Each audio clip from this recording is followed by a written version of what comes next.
बिस्मिल्लाहिर्रहमानिर्रहीम अस्सलाम वालेकुम डियर स्टूडेंट्स। आज का हमारा लेक्चर एक्सरसाइज 3.3 में क्लास 10 के मुतालिक है। इसी एक्सरसाइज के क्वेश्चन नंबर 2 का पार्ट 3 हमारे पास मौजूद है। सवाल फिर से क्या है, फाइंड द फोर्थ प्रोपोर्शनल। हमने क्या करना है, फोर्थ प्रोपोर्शनल हमने फाइंड आउट करना है।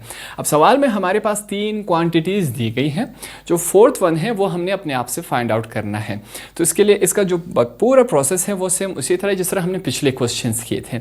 यहाँ पर स्लाइड से जो हमारे पास क्वान्टिटी है वो थोड़े से बड़े हैं, आपने इससे बिल्कुल घबराना नहीं है।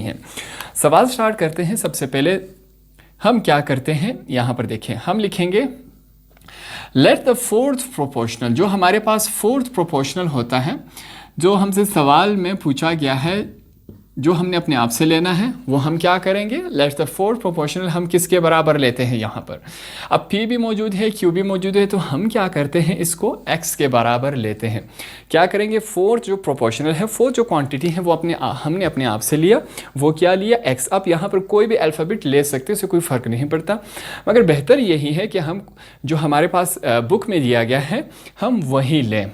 तो अब नेक्स्ट स्टेप में हम क्या करेंगे, हमारे पास जो मौजूद है वैल्यूज़ क्या है, पहली वैल्यू क्या है, P का क्यूब माइनस Q का क्यूब। दूसरी वैल्यू हमारे पास क्या है, P का स्क्वायर माइनस Q का स्क्वायर। थर्ड वैल्यू हमारे पास क्या है, P का square plus PQ plus Q का स्क्वायर। अब लास्ट वैल्यू हमने अपने आप से ली, वो क्या थी, X थी। फोर्थ 4 वैल्यूज़ हमारे पास कंप्लीट हुए। अब हम इसको प्रोपोर्शनल के फॉर्म में लिखेंगे। कैसे लिखेंगे, P का क्यूब माइनस Q का क्यूब रेशो P का स्क्वायर माइनस Q का स्क्वायर। ठीक है, अब हम प्रोपोर्शनल का साइन लगाएंगे, फिर क्या होगा, P का square plus PQ plus Q का स्क्वायर रेशो फिर से लगाएंगे। लास्ट हमारे पास क्या होगा, X होगा। लास्ट हमारे पास क्या है, X है। अब हम क्या करेंगे, नेक्स्ट स्टेप में देखें, P का क्यूब माइनस Q का cube same as it is तमाम लिखेंगे, जो वैल्यूज़ हैं हमारे पास, जो क्वांटिटीज़ है, ठीक है, तमाम को सेम लिखेंगे। सिर्फ क्या करेंगे, इस प्रोपोर्शनल के साइन के बजाय हम यहाँ पर क्या लिखेंगे, इज़ इक्वल टू। बकाया तमाम वैल्यूज़ जो है वो हमने सेम एज इट इज़ लिखनी है। तो हमने तमाम सेम एज इट इज़ लिखी। यहाँ पर क्या है, Q का स्क्वायर है, Q का स्क्वायर। लास्ट में हमारे पास क्या है, सॉरी, यहाँ पर क्या है, रेशो, लास्ट में हमारे पास है X। अब नेक्स्ट स्टेप में देखिए हम क्या करेंगे। नेक्स्ट स्टेप में यूँ होता है कि हम रेशो के निशान को ख़त्म करके ये वैल्यू अपॉन में लिखते हैं, डिवाइड की शक्ल में। किस फॉर्म में, देखिए यहाँ पर मैं लिखूँगा P का क्यूब माइनस Q का क्यूब।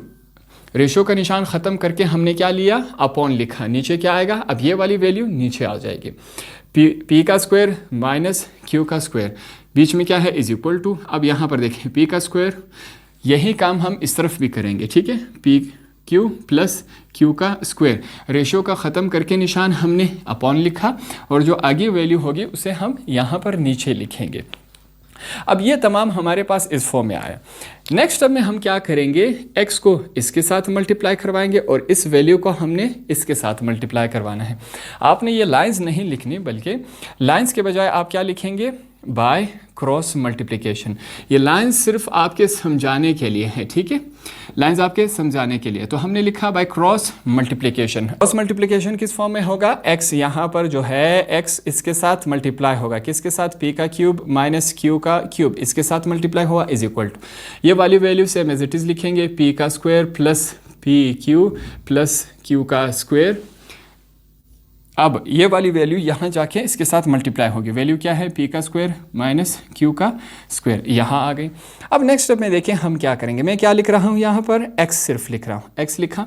ये वैल्यू तमाम सेम एज इट इज़ लिखूँगा, P का square plus PQ plus Q का स्क्वायर। दूसरी तरफ देखें, P का स्क्वायर माइनस Q का स्क्वायर। हमारे पास ये इस फॉर्म में बना। अब यहाँ देखिए, ये जो ब्रैकेट में वैल्यू है वो X के साथ क्या हो रही है, मल्टीप्लाई हो रही है। क्यों मल्टीप्लाई हो रही है, याद रखें, दो वैल्यूज़ के बीच में अगर कोई साइन नहीं हो, प्लस माइनस मल्टीप्लाई डिवाइड, तो इसका मतलब क्या होता है कि ये दोनों वैल्यूज़ आपस में मल्टीप्लाई हो रही। अब X और इस ब्रैकेट के दरमियान कोई साइन नहीं है, तो इसका मतलब क्या हो रहा है, ये दोनों आपस में मल्टीप्लाई हो रहे हैं। जब ये यहाँ पर मल्टीप्लाई हो रहा है तो इज इक्वल टू के इस तरफ आके क्या हो जाएगा, डिवाइड हो जाएगा। P का क्यूब माइनस Q का क्यूब, ये दोनों क्या हुए, आपस में ये दोनों वैल्यूज़ यहाँ पर मल्टीप्लाई, तो इस तरफ आके डिवाइड हो गए। अब आगे करते हैं, यहाँ पर देखते हैं ये हमारे पास किस फॉर्म में बनता है। सबसे पहले हम क्या करेंगे, कुछ रेफरेंसेस देंगे, हवाले देंगे कि ये किस फॉर्म में बनता है। सबसे पहले आपने इस पे ध्यान देना है, पी का स्क्वायर माइनस क्यू का स्क्वायर, ये एक फार्मूला बन रहा है। कौन सा फार्मूला है? यहाँ पर हम रेफरेंस देंगे कि भाई हमें एक बात मालूम है, हवाला देंगे कि ए का स्क्वायर माइनस बी का स्क्वायर, ये एक फार्मूला बनता है। ये किसके बराबर होता है? ए प्लस बी, और ए माइनस बी के बराबर होता है। दूसरा हमारे पास आपने इस पे ध्यान देना है, पी का क्यूब माइनस क्यू का क्यूब, ये भी हमारे पास एक फार्मूला बन रहा है। हम रेफरेंस देंगे कि भाई ए का क्यूब माइनस बी का क्यूब, ये एक फार्मूला बन रहा है, और ये किसके बराबर होता है? ए माइनस बी, ए का square plus A B plus B का स्क्वायर, ये हमारे पास इस फॉर्म के बराबर होता है। तो हम क्या करेंगे, ए का क्यूब पी का स्क्वायर माइनस क्यू का स्क्वायर, ये इसके बराबर होता है। हमने इसको इस फॉर्म में कन्वर्ट करना है, इस वाले हिस्से को हमने इस फॉर्म में कन्वर्ट करना है। नीचे देखें, पी का क्यूब माइनस क्यू का क्यूब मतलब ए का क्यूब माइनस बी का क्यूब, ये होता है, और ये इस फार्मूले के बराबर होता है। तो हम नीचे वाले को इसमें कन्वर्ट करेंगे। अब स्टार्ट करते हैं, ये कैसे कन्वर्ट होता है। बिल्कुल आसान है, सिर्फ आपने फार्मूले पे ध्यान देना है। फार्मूले पे जैसे ही हम ध्यान देंगे, ये हमारे लिए सॉल्व होना बिल्कुल आसान हो जाएगा। तो इसको सॉल्व करते हैं। यहाँ पर देखें, हम क्या लिखेंगे? हम लिखेंगे x इज इक्वल टू, हमारे पास जो पहली वैल्यू है इसको सेम एज इट इज लिखते हैं, p का square plus P Q plus Q का स्क्वायर, हमने ये लिखा। अब इस वाली वैल्यू को हमने इसमें कन्वर्ट करना है, ठीक है। ये हमारे पास क्या है? a प्लस बी, ए हमारे पास क्या है? p है, फिर साइन कौन सा लगेगा? प्लस, b हमारे पास क्या है? q है। सेम इसी तरह a हमारे पास क्या है? p है, माइनस b हमारे पास क्या है? q है। तो हमने क्या किया, इस वैल्यू को इसमें कन्वर्ट कर दिया। अब नीचे क्या बनेगा, नीचे देखते हैं। नीचे हमारे पास क्या है? a का क्यूब माइनस b का क्यूब, तो ये वाला है, हमने इसको इस फॉर्मूले में कन्वर्ट करना है। a हमारे पास क्या है? p, b हमारे पास क्या है? q। अब आसान हो गया, हमारे पास सबसे पहले क्या है? a हमारे पास है p, साइन कौन सा है? माइनस का, b हमारे पास क्या है? q, हमने इसको इस फॉर्म में लिखा। आगे चलते हैं।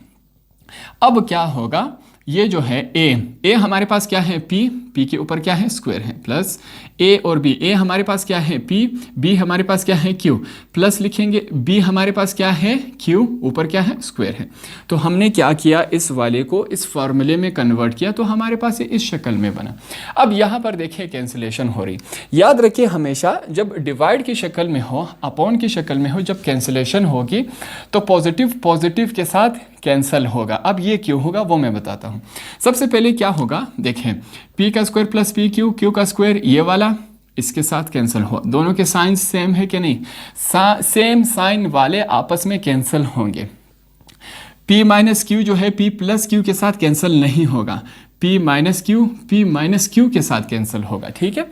अब मैं एग्जांपल से समझाता हूँ, एक समझा दूंगा, आपको बिल्कुल क्लियर हो जाएगा। ये p माइनस क्यू जो है, फर्ज करें ये नीचे क्या है? p माइनस क्यू, जब ये ऊपर आएगा तो क्या बन जाएगा? p प्लस क्यू, इसका क्या साइन चेंज हो जाएगा। नीचे माइनस है, जब ये ऊपर जाएगा तो इसका साइन चेंज हो जाएगा। अब p प्लस क्यू के साथ कैंसिल नहीं हो सकता, ठीक है।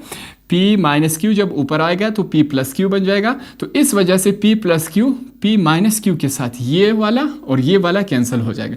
तो हम ये वाला स्टेप नहीं करते, हम डायरेक्ट कैंसिल करवा देते हैं, ठीक है। इस वजह से सेम साइन वाले आपस में कैंसिल होते हैं, क्योंकि जब ये ऊपर जाएगा तो इसका साइन चेंज हो जाएगा। अब तमाम जब कैंसिल हुआ तो हमारे पास एंड में क्या बचा? x इज इक्वल टू, तमाम जब कैंसिल हुआ क्या बचा? सिर्फ p प्लस क्यू ही बचा हमारे पास।